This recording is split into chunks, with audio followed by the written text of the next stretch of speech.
Yo, what's up? It's Olab Kaluto at isang magandang good morning sa inyong lahat mga ka-Olab Kaluto.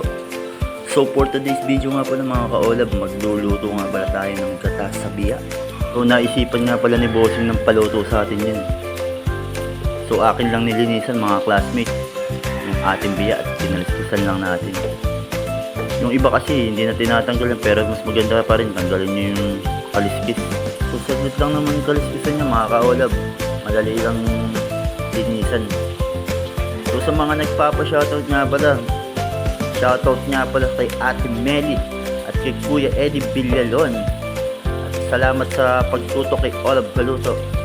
Shoutout din nga pala kay Rex T. Samson at kay Joey Francisco na mga nakainuman ko kagabi. Shoutout sa inyo at lalo na kay Joshua Acuña at kay Andang Lita Cruz. Shoutout sa inyo. So masungit nga pala ang panahon ngayon mga classmates, lalo na yung mga pumapasok sa trabaho. Ingat-ingat lang din po at madulas ang kalsada. So ayan na mga classmates, umpisahan na nga pala natin ikamada yung ating biya. So ginayat lang din natin yung ating mga ingredients na gagamitin para sa ating ginataang biya. So mamaya ipapakita ko na yan mga kaolab.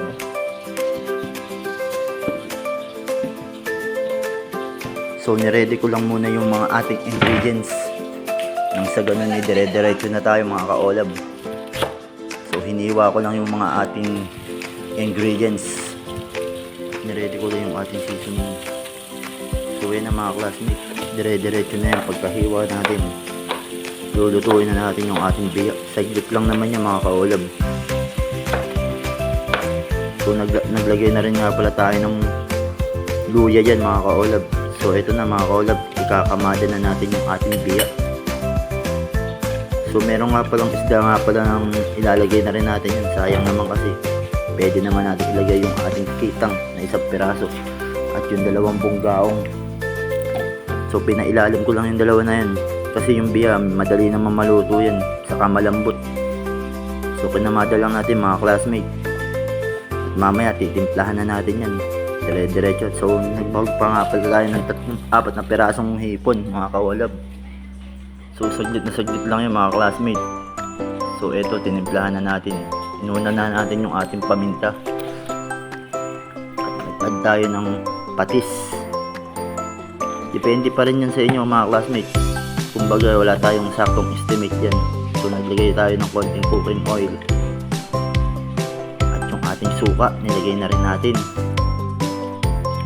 So mamaya yung gata natin ihuhuli na natin yun. Naglagay na tayo ng siling haba. So tatakpan lang muna natin to. I-estimate lang muna natin na maluto to at isusunod na natin yung ating gata. Antayin lang natin na sumipsip yung ating suka. So nag-add na rin ako ng seasoning natin, yung ating magic sarap. So nilagay na natin yung ating gata mga classmate. So mamaya ready na to mga classmate. At ilalagay na natin yung ating sili nang sa ganun na may sipa at yung ating pechay nilagay na natin mga classmate. Mamaya ready na to mga kaolab kaluto. So ito na ang ating recipe for today mga classmate, ang ating ginataang biya. So ano pa mga classmate, lalong ganyan pagka lalong tag-ulan, papakain kayo ng ganito talaga mga par. Solid.